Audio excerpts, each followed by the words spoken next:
Hey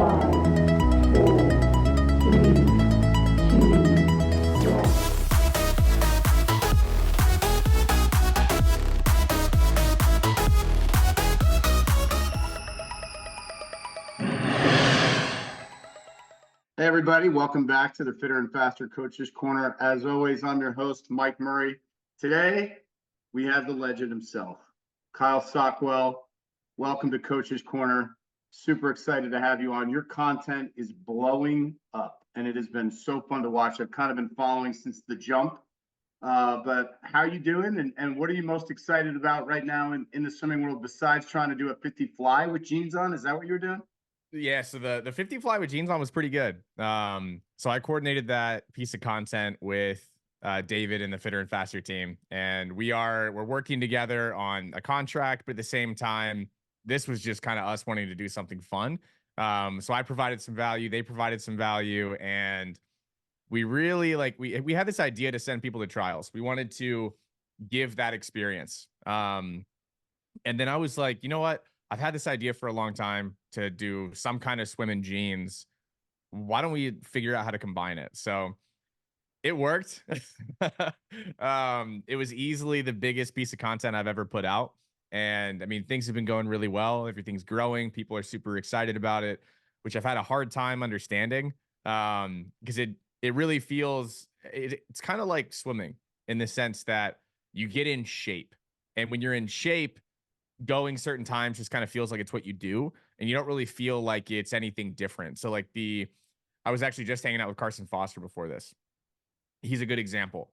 Carson went like 410 and a 400 IM in practice the other day, suited up 410 long course 400 IM for 99.99999% of the population. That is an incredible time, like mind-blowing time. And for Carson, it's expected. So it's kind of like this weird thing where I create this piece of content and I watch it and I'm like, that's fun. Then I put it out and the reaction to it is just always well beyond what I anticipated. That piece of content that I got to do with them, the reaction to that beyond exceeded even my highest expectations. So it's been fun. There's a lot of really fun stuff going on. The journey has been really fun so far, but my number one response to people's DMs when they DM me and say, which is like my favorite thing ever. So if you're listening to this and you've thought about DMing me and telling me that you enjoy my content, that's my currency right now. That's my revenue, is you telling me that. So please do. My number one response to that is kind of lost my train of thought, actually. Number one response to that DM is just like this is really fun and it's going to get more fun. There it is. I got back to it. One of the cool things that you'll realize about my brain is it moves very quickly in the creative aspect. So I'll be 9 thoughts ahead. Some people would call it ADHD. I'll call it just a creative superpower. But I think things are really fun right now. And then once more people want to get involved and I get more access to things, which is what's happening right now, the stuff that's written on this whiteboard over here, it could be pretty cool for the sport.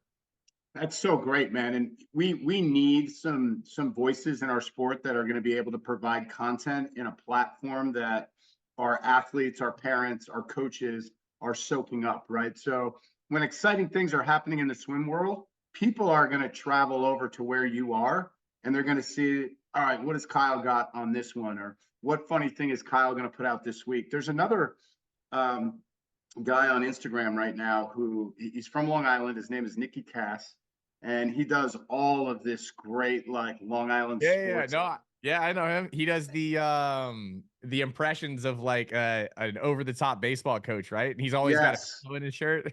That's exactly right. Yeah, and he does impressions of like your pizza shop owner down on Long Island with the towel.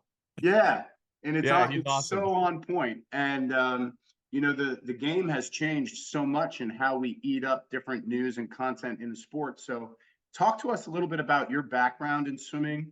I mean, I think everybody knows you now. You're so visible, but not everybody knows your background in the sport. Everybody knows that even after not swimming for a long time, you can still jump up and give us a decent 50 freestyle against my man Herbie. He gave me a more decent one, but what an athlete still, So one's legit. Yes, it is. So tell us a little bit about your background and history in the sport. Yeah, so I've answered this question a few times, and every single time I end it, I'm like, that was too long-winded. So I'm gonna try. This is my first attempt at really trying to pack it down into the highlights, which is funny because my job is to do that, and I do it really well for swimming. But then when I talk about my swimming journey, I could just talk about it for 5 hours. But we have more things to discuss. So it started off with my first race. I had to be motivated with a pack of Pokemon cards, and see if I can grab it. I always say, and I only have, I know I'm a grown man now. I always say that this Pokemon card right here, which is a Charizard second edition, probably not in like perfect condition. I always say that this is the card that I pulled out of the pack of Pokemon cards that convinced me to swim my first race. But it took a pack of Pokemon cards. I was 5 years old, and I mean, from there, I just kind of like, I think, fell in love with it, even as a young kid. Obviously, I had some ups and downs in the sport. Summer League was like most people, exactly what got me just addicted to it was the fun and the, one lap of the pool or length, depending on who you are, what you want to call just going down to the other side. We called it 25. But from there, the ball kept rolling. Was really small kid. Now I'm like, a little bit above average height if you look at the US population. If you look at the world population, I got about 3 inches on the 5'7" that an average man is. A little bit hefty, probably pushing like 205. But back then I was like 3'7", 15 pounds. Where was this, Kyle? Where'd you grow up? This is in Austin, Texas. Okay. So I went to high school. I was super small. Played baseball, played a bunch of other sports. Was actually pretty good at baseball. But then just kept coming back to swimming. So I would always get selected for the all-star team and then have to bail because summer season was coming up and I wanted to swim at junior nationals instead. So it was, do I want to play on an all-star team or do I want to be at junior nationals? I kept picking junior nationals and I think it was a good idea. Throughout high school, swam pretty well and, was at state, but wasn't necessarily like one of the guys that was going to be at a legit Power 5 school. I was solid, probably 400 in the 4IM was the best swim that I had, it's a good high school time. It is. But when you start talking, and remember, this is a long time ago now. This was like 14 years ago now. Less than that. All right, 11. But it's still a while ago. We'll go with 14 just so it sounds like I was faster than I was. So 400 was kind of like my main selling point.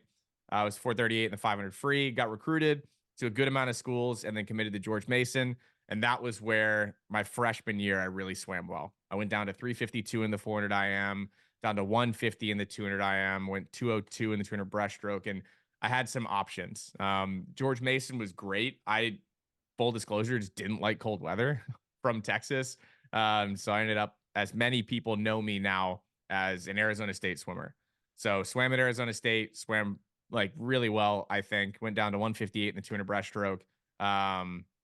Just had a really good time and then got to swim with Bob Bowman out there. But really, the main thing that I take away now is I started my media career when I was out in Arizona. So I started on Vine, actually, making some what I call terrible content, terrible, like just meme, like engagement hungry content. And listen, I still go for the engagement. That's my KPI. Key performance indicator for me is engagement. Are people engaged? Do people like what I'm putting out? Now the content is just better. I feel good about it. Back then, I would put out a piece of content that was me. And I still think there is a place for this kind of content. That was just me, like, when I do the 200 fly, and then I'm like, passed out in my bed or something like that. And people would be like, yeah, I relate to that. Now, I think there are more layers evolving in my content, and I think there are still so many layers to unfold. But that's where it all started. So from there, I started working at Flow Swimming, helped kind of like relaunch Flow Swimming. The swimming space, the media space in swimming is really, really tough. Really, really tough. We don't have a pro league. If we did, my job would be so much easier. So quickly, I realized that manufacturing content in swimming was where the sport is at right now. Manufacturing that content and manufacturing that audience. So creating that audience to then give fuel to people to then grow a viewership base, sell sponsorships, do that sort of thing is kind of the path that I've started to fall into. I walked towards it and then I fell into the hole of that. So just a brief overview. Started swimming for a pack of Pokemon cards, and now I'm doing a 50 flying jeans because I think people like it. They do like it, man. And listen, what are we always talking about as coaches and administrators in our sport is how do we make this more palatable? How do we make this more fun? You Mhm. know, especially when we look at the competition space for your 12 and under athletes, right? Like there are not a lot of parents this day and age, and I'm a parent too, and I know all of my friends who have kids. We don't like sitting on bleachers for 4.5 hours to Nope. watch a minute and a half of swimming, right? So, what are some things that we can do from a 10,000 foot level view at the sport to make it better? And I think having people like you celebrate like the great aspects of the sport, the humorous aspects of the sport, right? Like every great swimmer has a little cynicism in them about what it is they're doing to help, get through those tough times. But talk to us about what you studied at Arizona State and like how you got led into flow swimming. I was telling somebody yesterday that the best piece of swimming content that I ever saw from a training standpoint is when Garrett McCaffrey went to Texas for like 3 days and he filmed everything. Mhm. And there was this set that Chris Kubik was doing with the distance group. It was a 300 followed by 850s 3 times through. And like dudes like McBroom were there getting Yep. after it. And like I was watching these repeats, and that set has become a staple of the way that we train. But talk about your background there and kind of how you got into this. Yeah. So I studied sociology, and I would call it studying a field that kept me eligible. I was not good with school. I wasn't. I never was. I had a business mind early. I was always so. I mean, when I was preface, I'm colorblind, so this is kind of a funny piece of this story on the education side of things for me. I loved like the artistic side of things and creative side of things. Even when I was like 14, 15 years old, I was doing like writing graffiti and doing like lettering, and I kind of worked that into getting Adobe Illustrator and creating logos. And I don't know if you know, 99 Designs is like a crowdsourced, it's kind of like an offshoot of Fiverr. So Fiverr is like you can hire someone to create a logo. 99 Designs back in the day was you could hire a bunch of designers to compete for your money for the logo. And so I would create a logo, put it in there and try to win, and create a logo and put it in there and try to win. And then I entered like a Google competition where they allowed people to redesign their logo. I didn't win that one. Didn't actually end up winning any of the 99 Designs contest, but it was kind of like that addictive creativity mindset. I was so addicted to creating stuff at a very early age.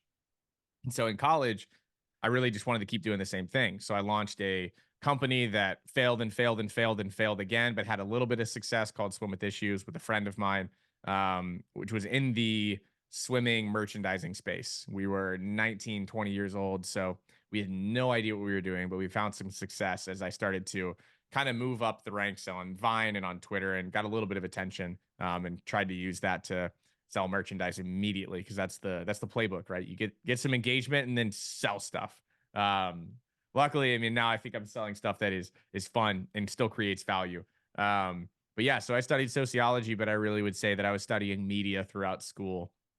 And then my dad sent me an editorial job at Flow Swimming, which is really interesting because I know the exact same content you were talking about, the Yep. Garrett McCaffrey stuff where they were going out there and they were just, I mean, getting after it. They were in the Yep. trenches trying to create content and trying to create that interest in the sport, which is, it was much more difficult back then. You couldn't just pull out your phone and shoot a video and upload it to YouTube or Instagram and have an algorithm push it out to the right audience. It was so much more difficult. So I'm blessed to have the amount of easy traction, I would say, to getting that repetitive engagement from an audience. And so from there, applied to that editorial job. I had no editorial background. I mean, it was weird that I even applied to it, but I was like, yeah, why not? Let's do it. Got a call back. They loved the stuff I was doing on Twitter and all of that. I think they wanted to buy my audience, which I was totally fine with.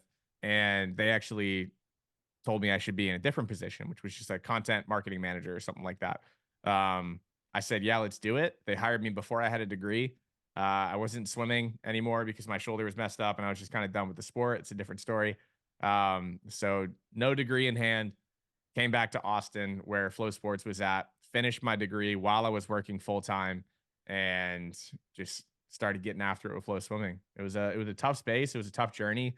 The rights situation in swimming, I think. So my team, Clark Burkle and Macklin Simpson, were awesome. We had a great trio out there doing, I think, really good work. But we were just, you're up against ESPN and NBC. You Yep. know, if you can't get the rights from them, then you lose. And we're charging a premium, and it's an expensive product.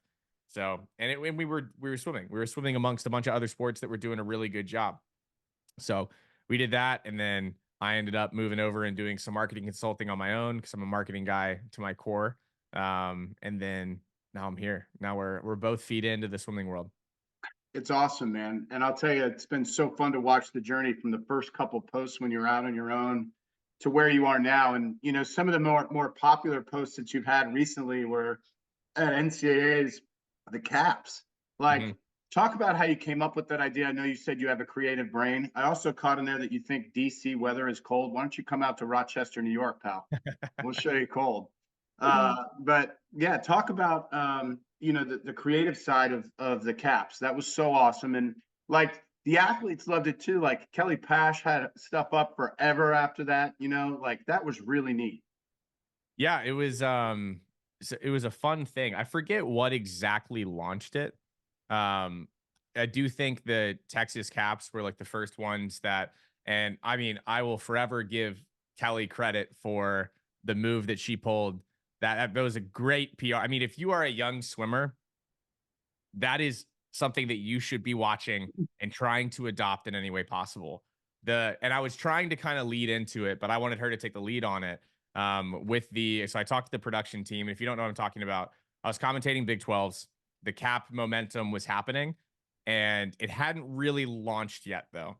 People were starting to like unveil their caps and make it a cool thing, but that it hadn't really jumped. And then Texas had these foil 3D soft. I had it right here. Grab it. Where's it at? These 3D foil Aquaforce wave caps. And I saw them on the pool deck. They were super cool. And I told the production team, I was like, look, Kelly is going to be wearing this cap because I had seen her wearing it. She's going to be wearing this. Give me a shot of Kelly's cap. And then I want to do a quick monologue before we get into the race.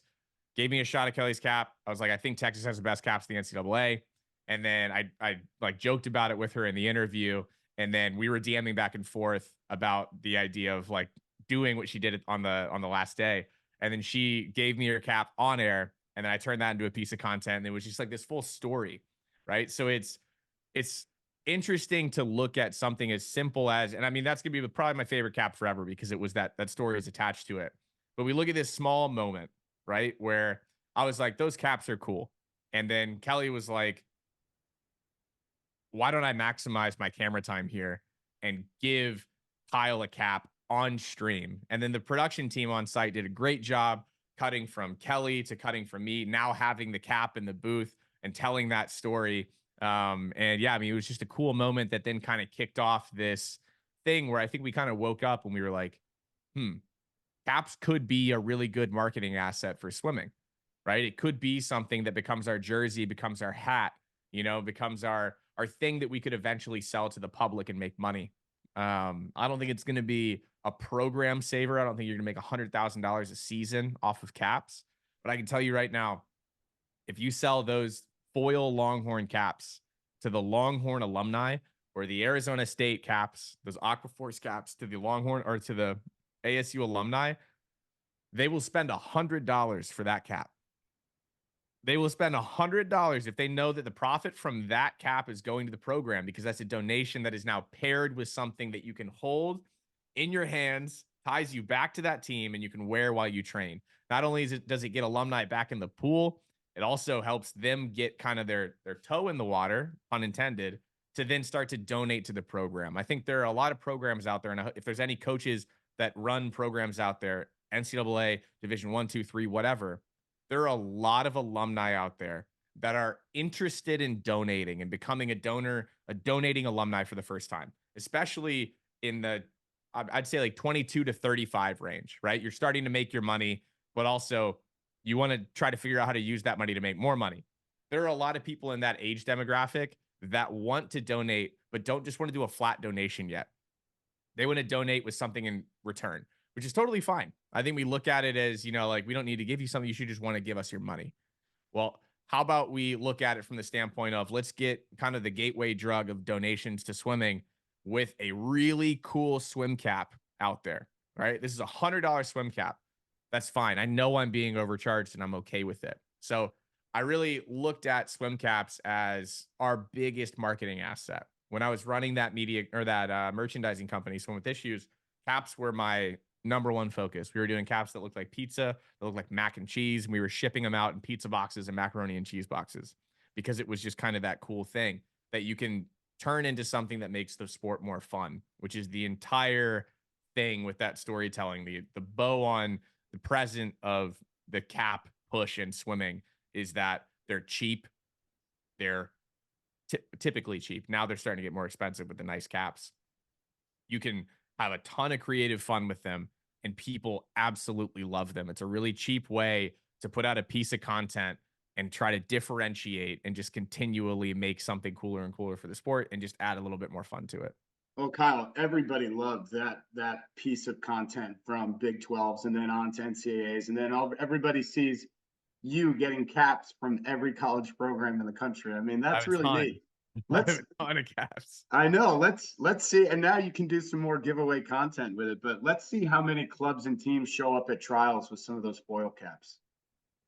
There's a lot. There's a lot that are, I mean, so I talked to that team that does the foil caps, where, I mean, and they've also helped me with my inventory as a result of me getting them business. And, Arena is super excited about all of this stuff as well. So it's a fun kind of like tornado of help, and a lot of people wanting to get involved. And that's, so I've talked to some people that are in my network, luckily, that have been really successful in the media space. And there, I mean, there were a handful, maybe a double handful of moments where I started to view media as something that wasn't going to work in swimming. It hasn't always been something that is like, this is going to work. I just got to get here and then it works. And every single person that I've talked to that has had success, and a couple of my luckily close friends now have had huge success in media, have always said that there is a point. It's not a linear growth. It is a flat line, and then it just takes off. Mm-hmm. Once you get to the point where people are listening and then they want to share with their friends. And I mean, it's not like a follower count. It's a point where you get to your product is good enough that people enjoy it and want to spread the word. And so once that switch kind of flipped in my head where I was like, I just want to make really good content. I'm going to make the best content that I can with the budget and the limitations that I have right now and see where it takes me. And people just quickly started to jump on. And then there's that hockey stick point where, and like I mentioned earlier, once that budget starts to hit, and I think that's where the biggest miss is in swimming, is there's not a big budget for fun. Mm-hmm. Once that budget starts to hit, I'm investing 100% of it in fun in swimming. And there's going to be a return. And it's going to be not only for me, it's going to be for everybody, hopefully. And like you mentioned just a second ago, my number one priority is to figure out how I can be an asset to teams to make meets more fun, not only for swimmers, but for the parents that sit there for 4 hours in a bleacher to watch their kids swim for a minute and a half. If I can come out there and do something entertaining in the middle of the meet so that the beginning portion of it, you have, you can look forward to it. And then the second half of it, you can talk about it. Then I'm 100% in. Once the budget hits, that's the number one priority, is inject fun into the most monotonous parts of the sport. Well, I'll tell you what, that goes right along with the mission of Fitter and Faster Swim Tour. And that's why we're so excited that you have a role within what we do at Fitter and Faster. So talk about the latest promotion that we're doing with you, Swimming That 50 Flying Jeans, what it's all entailed and what the idea behind it is, because that seems like a lot of fun. Yeah, it was a blast. And I'm doing 100 now. So the top comment on that, I said if I got 20,000 likes on it, which I consistently lowball stuff like that, and I need to figure it out because 100 flying jeans is going to be tough. I said if we got 20,000 likes, I'll do 100 flying jeans and try to break a minute. After that 50 fly, which I didn't warm up for, I didn't warm down. The warm down part I should have done. The warm up, I don't know if it was a good idea or a bad idea. It felt okay. Watching it back, there's definitely some things that I could change. The jeans were good. I want to cut the pockets off of them, but I don't know if that's cheating. But the second 25, I shouldn't have stayed underwater as long as I did. I should have come up and just started pulling because the legs are doing nothing. They're doing nothing. Off the blocks, things were good. But first 25, 11.9 was cooking. I was pretty shocked. I had to run that back a few times and put it into my video editor and timestamp it and figure out if that was legit. It was legit. It was 11.9, and then I think like 16.5 or something like that. Is that right? 16? No. 15.5, 15.5. 11.9, 15.5. Is that right?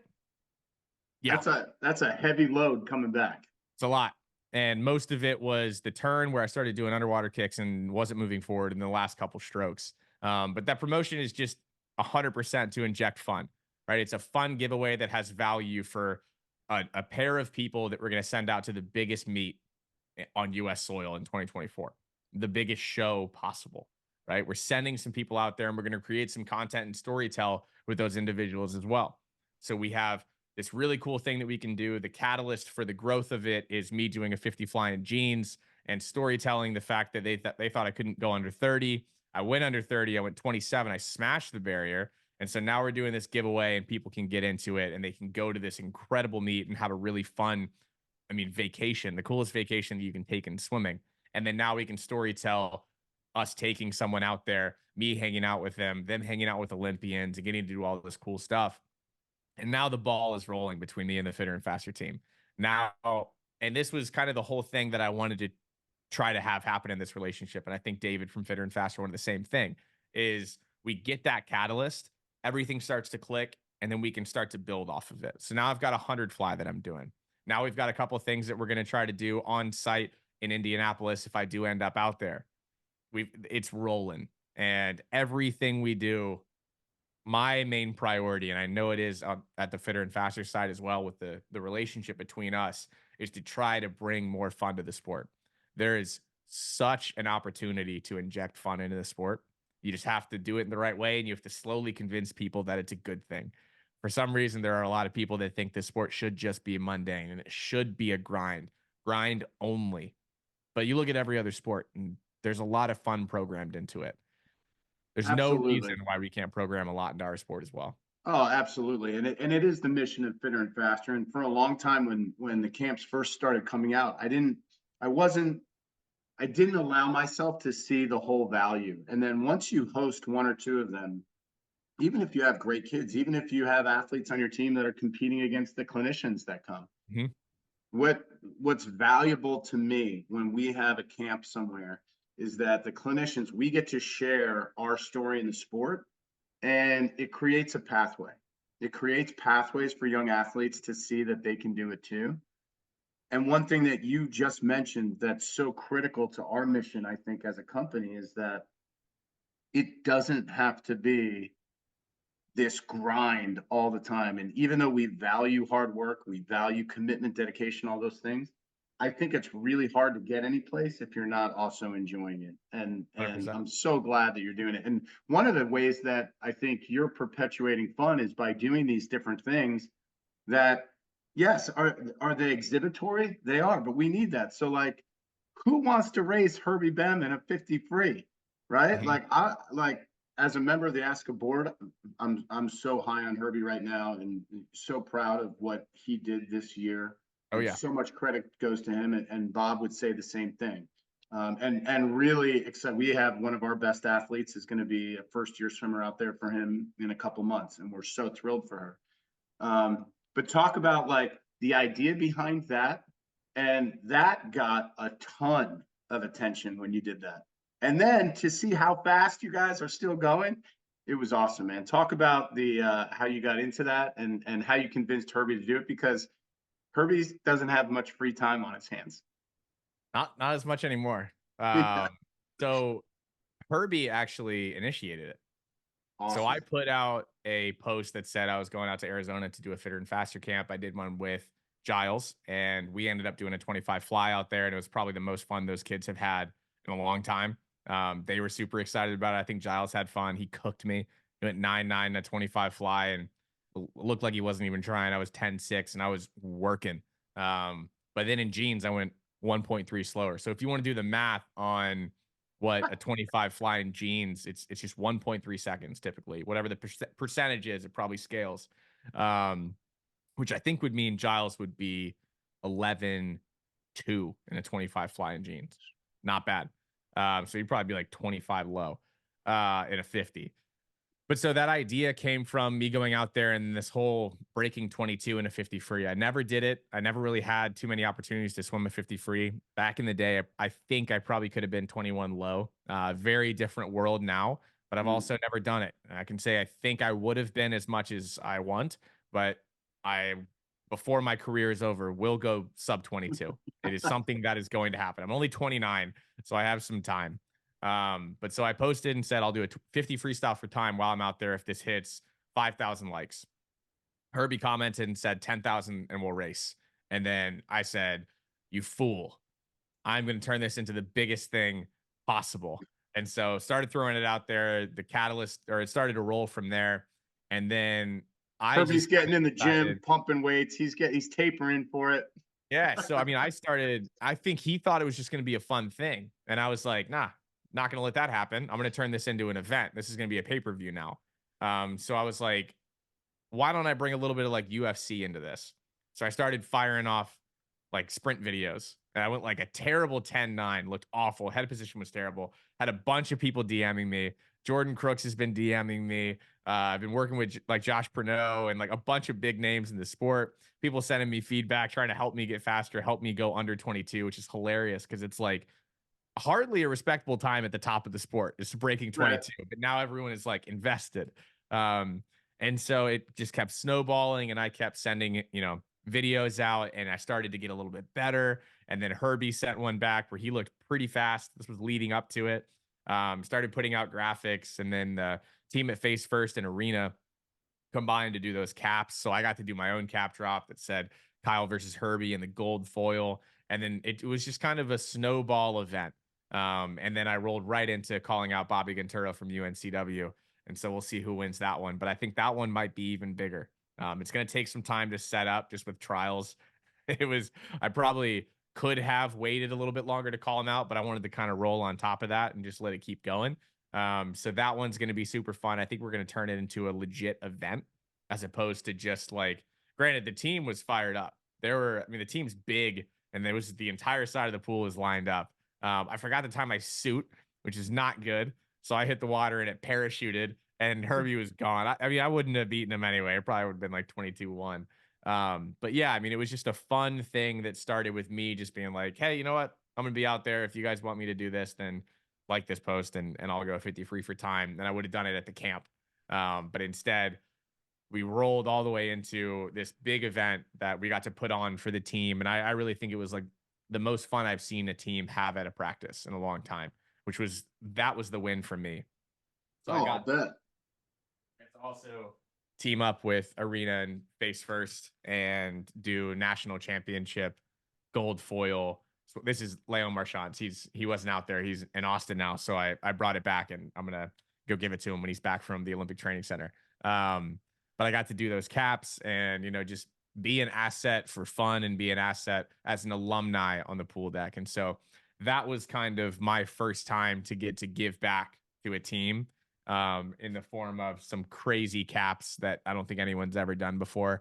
First iteration of that, and kind of a combination of my resources in the sport being, affiliated with Arena in, a very casual way right now, hopefully a more serious way if they're listening to this in the future, and Face First as well, wanting to team up and just kind of create this cool event for a team that just won a national championship and a team that got cut in 2008 coming back and winning a national championship. So they deserve something cool. Got to give them something cool. And it all started with just a video where I was like, if you guys want to see me swim a 50 freestyle at a fitter and faster camp, let me know. And then Herbie was like, we're doing it at ASU and we're going to turn this into a big event. And I was like, wasn't expecting that, but I'm appreciative. Oh, it's awesome, man. And there you go, like engaging, different teams and coaches and fan bases. And you talk about the program being cut. I mean, when that first happened, how can you cut a program like that had so much history? Mhm. So it's so great. Like that's the first thing I thought of when they won the national championship was, man, this is exactly the kind of comeback story that you can get behind. Yeah. The other thing that I've been really thinking about since you did that was, is there a future in swimming for somebody like Kyle to be a promoter and like go some 1v1 50 frees around the country, like a UFC swim type event? You Mhm. mentioned it. I was thinking about it when you did that. Is there a marketplace in our sport for some of those every once in a while? Yeah, and so that was part of the goal with that. Brett Hawk did the backyard throwdowns. I think those were great, and it was a good. And UVA did the super finals. I think Yeah. those are like some of the instances where we've seen like the head to head stuff. Obviously, we've had swim offs for forever. So Hmm. I'm not going to say that any of us are like reinventing the wheel here with racing other people, but it is different, and it is an evolution of I think the promotional side of things. Correct. We took Yeah. racing and boiled it down to a 1v1 model that is very focused on this person versus this person so that you can then build that story. And then UVA did it in the middle of the meet, and they're like, all right, we're going to score points on this when they tested the waters there. And I think really just the experimentation to try to figure out what the swimming community's appetite is for promotion and where to direct it is the important thing. I think we got to try more stuff. We got to be open to trying something and have people be like, you know what, I didn't really love that. If you look at the NBA, they did the in-season tournament. Everyone thought it was the stupidest idea ever. And then as it started getting going in the first season, people started to get addicted to it. And Yep. it's like this idea that, oh, we shouldn't take a risk. We shouldn't try this side of things. We should do this instead of that. Um, I think this is a thing that has legs. And next NCAA season, buckle up. Oh, I that's all love I'll it. say. There are some things that are in the works that are going to be huge. Trials, I think. I don't want to jump the gun. I'm still currently going to be here during trials, recording content, creating content. There's a chance that I'll be out there, so keep an eye on the Instagram. We'll see if there's an announcement. If not, I'm still going to create awesome content here and around Austin. Figure out how to be an asset to this sport. The NCAA season is going to be exciting. It's going to be fun. We're going to do some things potentially even during an actual NCAA meet, as opposed to just off the blocks on stopwatches in practice. Um, in multiple locations. So I'll leave it at that. Well, that's exciting. And I look forward to seeing what that is. And the other thing that I've been thinking about is, even as a proud American, I think the Canadian creation suit that you have is my favorite one. That one was good. That one was good. I had the idea for the barcode, the UR or the QR code was the most fun part of that. The Wayne Gretzky thing and the president bit was a fun one that I came up with. But when I decided to, because when I'm recording a green screen piece of content, I'm not like savvy on social really. I just create good content and then I don't really know how any of it works. So the green screen, I sit right here, and I was like, I'm gonna be blocking the one of the legs. So the payoff can be that I'm showing you this QR code, and then I scoot over, and it's just another one, just to emphasize the maple syrup bit, and then cut it off quickly at the end. So yeah, that was a fun one. That one performed pretty well. I had to record that in my hotel room just on my iPhone because I was getting an award from the CSCAA. Yeah, that was great, by the way, man. Dialing all that stuff up. We got it right here. I just talked to Sam Baraney before you and I jumped on. Oh, right on. Yeah. So Yeah, we got to stay congratulations. connected out there. Yeah. Tell everybody why you think that's important that, here's a coaching association Mhm. and, you did a lot for the NCAA this year, but talk about why that award was important and what that award was. Yeah, so it's I'll read it to you. I don't want to get it wrong. So it's presented to a pioneering individual and organization whose efforts and innovations best promote the integrity and enhancement of the student athlete ideal.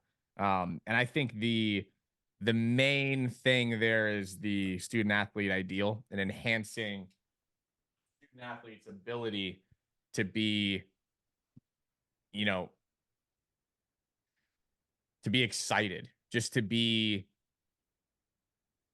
get like their moment. I think is really the main thing that drives me to want to create content and create an audience in this swimming space is athletes in swimming don't really get moments, and by moment, I'll define that with a crowd, with excitement, with energy, with ideas that are being put into the effort that is being put in all year.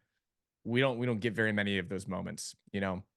One of the things that I love, even as a non-alumni or a non-media entity, is the fact that Herbie and Bob decided, you know what, no, we're going to suit up all year. We're going to swim fast all year. We're a program that has the ability to do that. We should be doing it so that other programs can potentially do it in the future as well. We should be exciting more than once a year because that is exponentially more valuable to a streaming partner. So a lot of that stuff went into winning an award, and the content that I created for being innovative and enhancing the student athlete ideal. But I think the reason that it's important, I think I said this in my speech, I kind of blacked out on stage, um, was that it kind of proves that. And I was actually talking to somebody from USA Swimming, and the thing that they're excited about is trying to help me show people how far you can go in our sport creating content. You know, I there's this thing that we do in like the content creation side of things, and a lot of people don't want to talk about the money side of things. They don't Right. want to talk about the success because they think it's showboating. Um, a lot of the people that I've talked to, I've said, and I don't know if it's actually going to be possible, but my idea is when I sign a big contract, which hopefully it's going to happen soon, when I sign a really big contract, I want it to be public. I want that dollar figure to be public so that people can look at it and say, he did it. It's possible. And then kids that are 14, 15 years old, I always say those are my favorite DMs to get from these young kids that are in high school that send me their first YouTube video that is potentially really not very good, but it is also them saying, I'm interested in this Hmm. and you've made me think it's possible. I still don't know if it's possible. I think it is, but once that contract hits, I want to prove to people that it can happen. And I think I'm going to steal the quote from my friend over at USA Swimming, and prove to people how far content creation can go, and how fun it can be, but also that it can turn into a legit career. So that's kind of what this award was. It was a step in that direction, to try to prove to people that people are listening, people are paying attention, people see what's happening. And it is something that could be viable, even if it's a side gig. It doesn't have to be everyone's main job. It can be a hobby, it can be something that you try to do on the side to see if it's viable. But it's also possible that it could turn into a career that hopefully, and my main driver to try to make money is because I would love to be in a Ferrari. I would love to be in a big house so that people can look at that and say, because you look at a doctor, right? You look at a CEO of a company. There has to be, and this is kind of my opinion on just, I guess, like markets as well. There has to be something driving you to wanting to do that because being the CEO of a Fortune 500 company, believe it or not, is not a fun gig. Nope. There's not a lot of fun going on there. Being a doctor, you have to be a special type of person to be driven to one, wanting to create change, and also two, have a life that allows you to just be set up to only focus on that. Yep. So there has to be these things that allow people to look at this journey, which mine has been rough, and want to go through it to get to the other side of it. So, do I like Ferraris? I think they're cool. I would never wish to really own one. If I got a Ferrari, know that I got it because I'm trying to show off to people so that they look at this and they go, that's pretty cool. He has a Ferrari from creating content and swimming. Maybe I can get a Camry because there's no way anyone's going to be as good as me at this, right? But the dream is to eventually prove that I bought a house, I bought a car, I can fly to Australia and race Cam McAvoy as a result of the work that I do in swimming and swimming alone. So creating that value in the sport from that sense and not being afraid to show people, hey, I bought a $500 microphone with some of the money that I made creating content in this space. This actually was bought with other money, not money that because I needed this initially, but There's some bad startup example. costs. Bad example. But in the future and in the near future, I think there are going to be, you know, points where I'll be able to, eventually buy a dream car of mine or something like that and get to story tell that side of things. And, I think it's just a part of swimming that we've kind of hid from a little bit. But if you look at basketball, a lot of the dream that these kids have is, looking at these star players that get to drive a Mercedes G Wagon. As a kid, that is cool. And we can allow it to be cool and just let it be cool because eventually you might grow up and go, I don't need a G Wagon. Like, that's not my thing. But when you're a kid, cars are pretty cool. Boats and Mhm. planes are super, super cool. And it's an overlooked component of interest and engagement in the youth population of a sport is seeing that end goal and seeing how fun life could be if you continued along with this journey.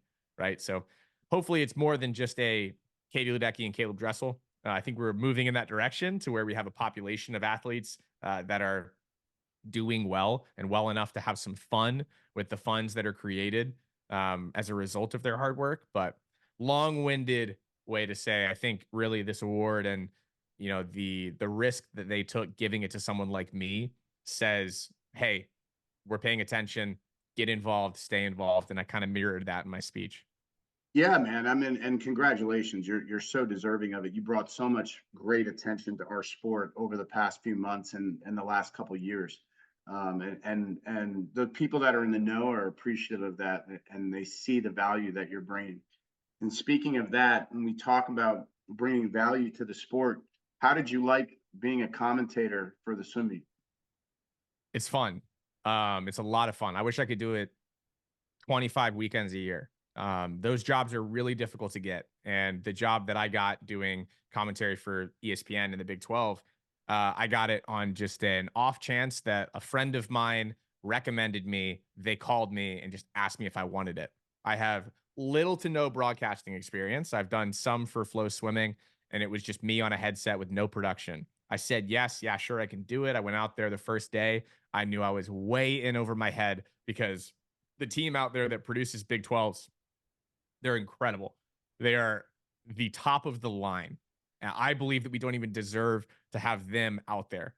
These are, a team that has worked on March Madness, MLB baseball, big productions, and they treat it the exact same way. And they have expectations of me that I didn't even know I could provide. And I don't even know if I did, honestly. And so it's been a learning experience. It's the most fun I ever have in the sport. I don't think I'll say no to. Well, now I have to say no to commentary gigs because there's so much happening in next NCAA season. I'm talking to as many people as I possibly can about getting on a headset like this, but without this microphone, with one that comes out right here like a broadcaster, because that's as fun as it gets. It gets me to the point where I can be an asset to athletes, similar to a Kelly Pash. I can set her up for a moment like that, and then I can take that content and then turn it into an asset for her where she can grow her brand. Kelly's got her own brand too. So, I mean, she definitely provided value to me as well by doing that. But Yeah. allowing kids like Will Modulin to talk about doing, Wii Sports and having his dad, give me that intel, and having Jordan Tiffany, get to, say, I love you, Kyle, and stuff like that on air, and me turn that into a piece of content.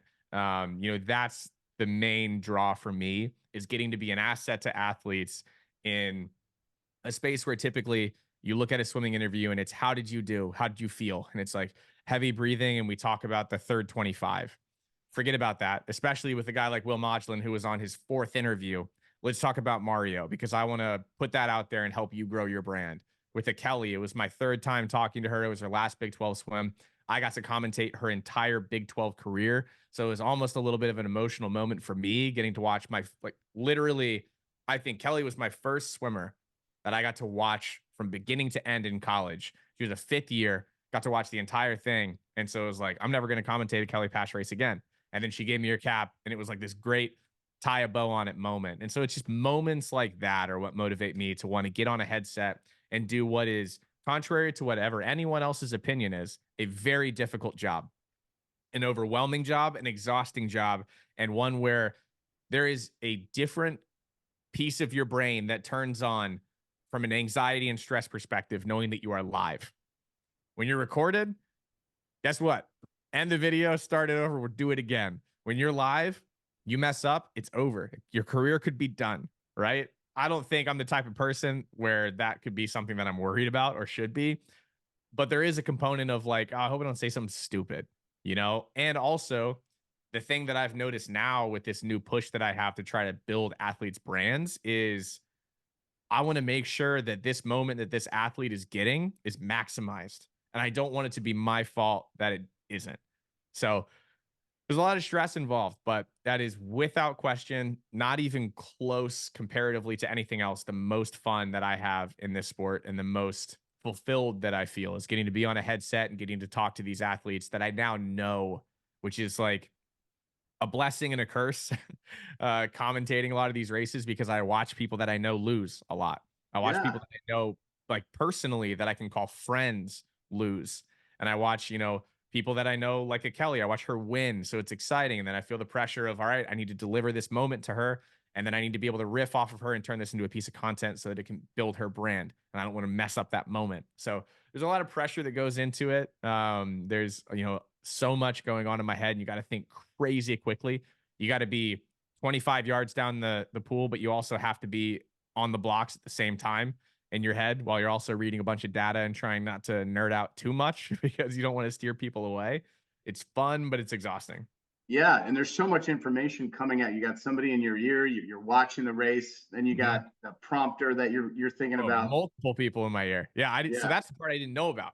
So I had, I think three. I had my voice, my co-commentator's voice, my production crew's voice, and then also someone counting down features. So I think I had five people in my headset while I'm trying to communicate a message. So when you hear someone talking like this, their headset is. I mean, I wish I could play like five different things at one time so you could hear what my headset is like for 4 straight hours or 3 or 2 or whatever. We'll keep it at 4 to make it dramatic. It's intense. Taking off that headset is a good feeling, but typically I go home with a pretty steep headache. I'm sure. Well, you did it beautifully and with grace and class and everything else. And it was so impressive. Kyle, where do you see our sport 10 years down the road? A very different place. A very, very different place. A lot of people are starting, and I don't want to like say that I'm a crystal ball guy. I've been sounding this alarm for a long, long, long time and trying to get people to experiment, especially on the college swimming side of things. But we don't have a pro league in our sport. Our pro system that we have right now actually relies pretty heavily on the NCAA. The NCAA is, I think, the most exciting league in swimming possible. It has so much attention. It's really high octane. It's high. It's fast. It's 25 yards. Some people hate that. I think it's okay. It kind of detaches us from the need for a world record, which I think is a huge detriment to our sport. Is the fact Yeah. that we need a world record to be exciting.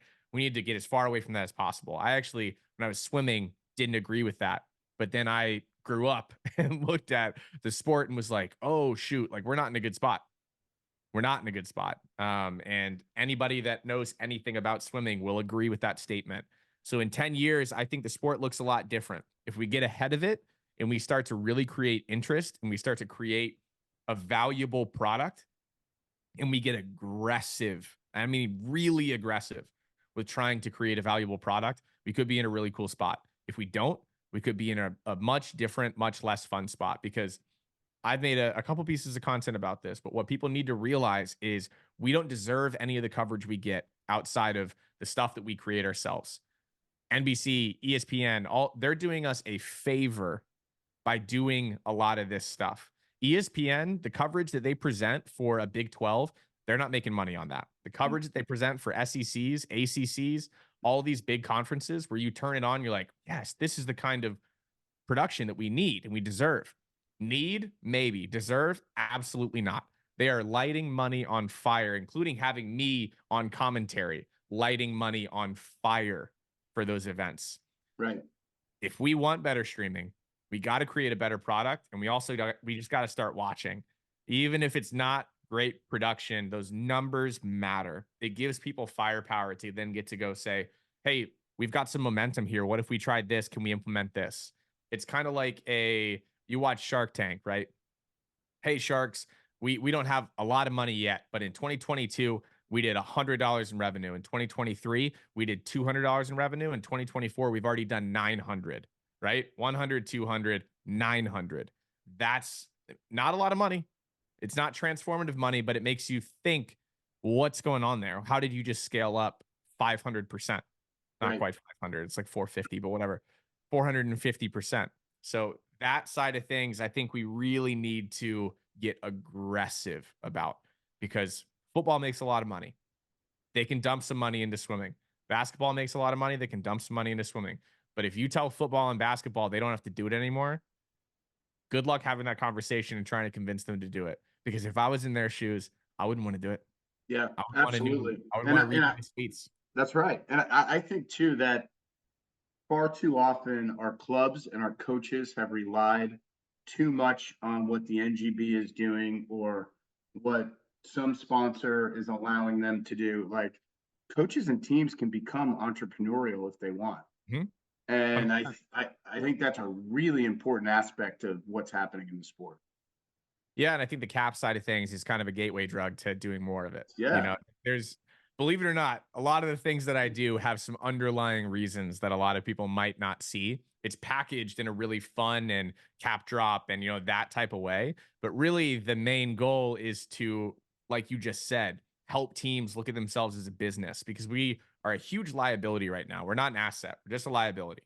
Nothing we do is asset based. I mean, maybe we have some learn to swim programs that are good and like the community likes it and the city likes it, but that's not going to keep programs around for the next 100 years, because eventually pools are expensive. They have to be paid for, and donors aren't going to want to just continue firing money into programs. And eventually donors pass away. Unfortunately, it's a thing that happens as a human. So if we lose a big donor and our pool isn't paid for and we can't raise the money, we start losing pools, we find ourselves in a very, very bad situation. So That's right. I think experimenting and figuring out how to make pools valuable and figuring out how to turn meets into events is the absolute biggest thing that we should be focusing on, because swim meets, I hate that phrase. I absolutely hate swim meet. I wish it was an event. I wish it was a game. I wish it was something different than a swim meet, because swim meet has such negative connotation attached to it. It is a boring thing where I'll go to concessions and get some Skittles and go sit down and wait 3 hours for my next race and play cards because I'm bored. Why don't we try to actually make this thing interesting, especially at the NCAA level, and especially then up to potentially a professional level at some point? We have a professional league. All of a sudden, everything starts to change. I Then agree. NCAA I season agree. starts to I, feed I, money. I'll tell you, man, like you look at all the stuff with concussions in the Mhm. NFL. Youth football was taking a hit for a little bit. Yeah. Now flag football is the fastest growing sport in the United States. Yep. And it's completely changed in what, 3 or 4 years, right? So there's something to be had there in our sport. We just need to figure out what it is. 100%. I've no notes, nothing to add to that phrase, because it's dead on. Perfect, Kyle. It's a great point to end the conversation today. Thank you so much for joining us on Coach's Corner. How can people engage and get in contact with you? At this point, I think you can just Google my name. It's a cool thing. All right, man. Hey, Yeah, Kyle, Google it and then pick your favorite platform. Hopefully the Google results continue to get cooler and better. But yeah, if you're an Instagram person, Google me, you'll find me on there. Just type in my full name and it should come up. If not, then I got some work to do. I think that's our marketing clip to start. The first clip we'll have out on Instagram will be like, Kyle, how do people get in touch with you? Google, baby. Yeah, I think that's probably the coolest phrase I've ever said on a podcast. So I'm gonna ride that one out. Thanks, man.